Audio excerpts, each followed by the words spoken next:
It's always exciting to see that legendary artists, singers, and songwriters are still around and are still creating music. Stevie Nicks is one of those legends. This one's called Edge of 17. Where were you when you were 17? What memories do you have about that age? Subscribe and come on this ride around the world with me. Here we go.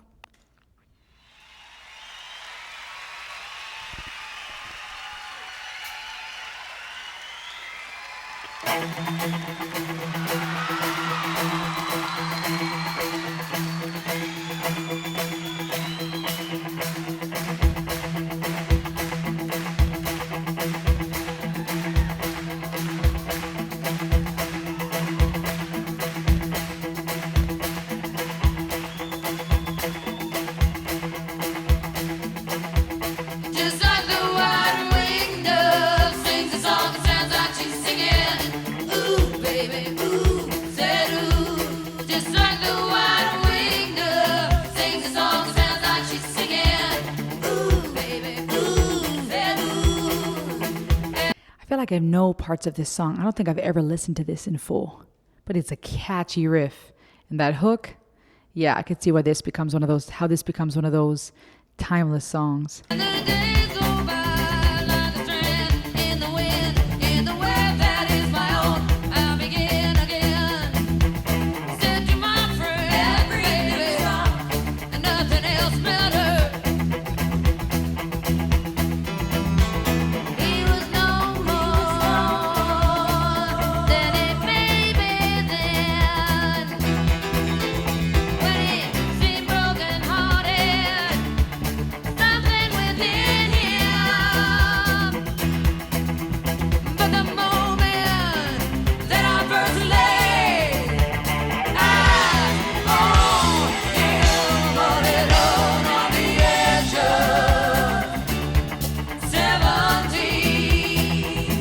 She looks so calm. It's intriguing.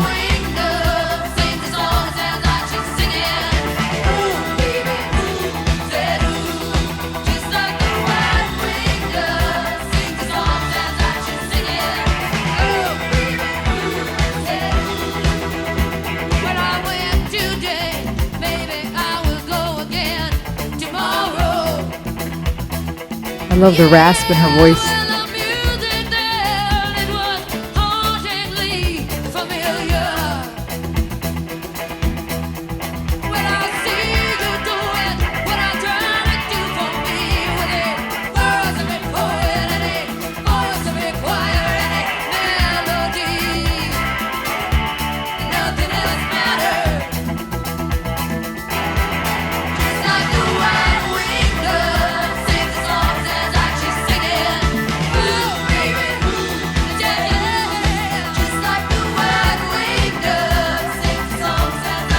I love how she's coming alive throughout the song. I feel like that fits in this idea of a 17-year-old.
That shawl, that dress looks so cozy and beautiful.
The background vocalist got a strong voice. I like it.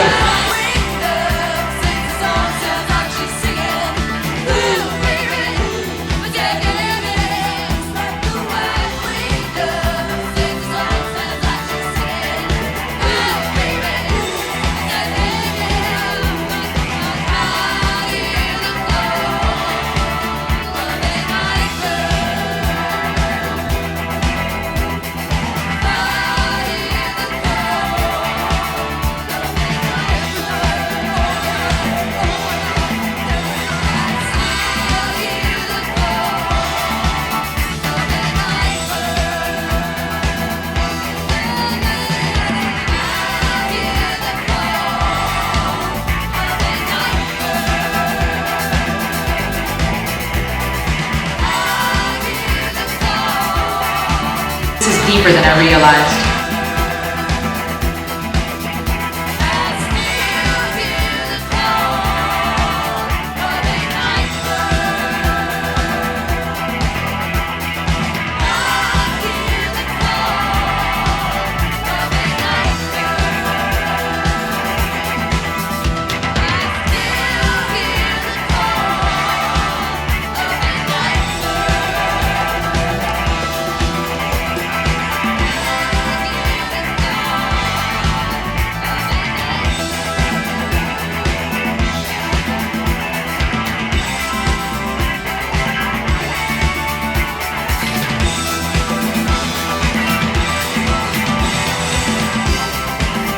Making it soulful with those solos.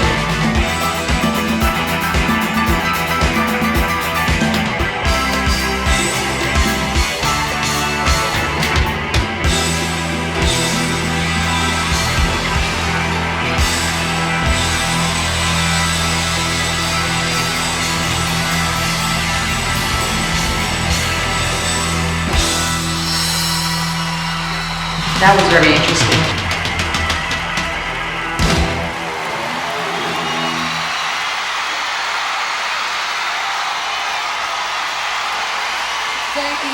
This was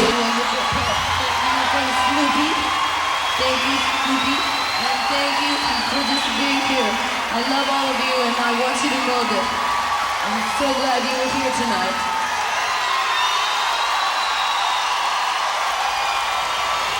You know, this seems like this was the last song of the concert, so it's fitting for her to accept gifts. Side note, do people still do that at concerts nowadays? Bring the artist flowers or gifts? That's precious. The fact that she went down and bowed the way she did. Of course, this could have been just a simple gesture of gratitude, trying to show the fans, thank you for this. But in light of this song and the lyrics that we'll talk about for just a moment, it also was poignant because we went from the dove to the night bird, and to me that implies from youthfulness to death, and I'll tell you why I think that. But her kind of going down with her body movement, to me, and it being the end of the concert, it feels poignant to end a concert like that because this song to me reflects life and that journey through life and relationship and loss and eventually death and the song of the night bird. So ending with this, saying goodbye with this song is fitting because that's how life's gonna end for all of us. Nobody's making it out alive. There's something so catchy about the hook, the solos were on fire, the whole composition, that this makes this song a timeless song in my opinion.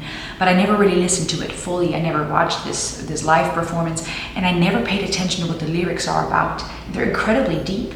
The white-winged dove sings a song, sounds like she's singing. Ooh, ooh, ooh, ooh, ooh. And the funny thing is pigeons or doves, when you hear the ooh, ooh, right, or they make their little sounds, I wouldn't necessarily think of a dove as a singing bird, right? They're not the chirping, melodious kind. And yet, to say it sounds like she's singing, okay, is kind of very poetic. The white-winged dove, her in her beautiful shawl dress in white, was beautiful and poignant. The days go by like a strand in the wind, in the web that is my own, I begin again. That cyclical idea of beginning again, of going through the motion, every day a new start, right? But also understanding that our life is the own web we're weaving. That this is a strand in the wind. It's this picture that's being painted of how fleeting life is, in my opinion, but also maybe speaking about free will and choices that we make that are the web of our life. Said to my friend, nothing else matters. He was no more than a baby then. He seemed brokenhearted, something within him, but the moment that I first set eyes on him, all alone on the age of 17, the clouds never expect it when it rains, but the sea changes color. And that's interesting, to personify clouds like that and to say clouds don't expect for it to rain makes me think of also our human condition, that when it rains in life, when tragedy happens, we don't expect it. Most of the time it hits us out of nowhere. That's death, that we're never ready for it, that's tragedy, loss, life.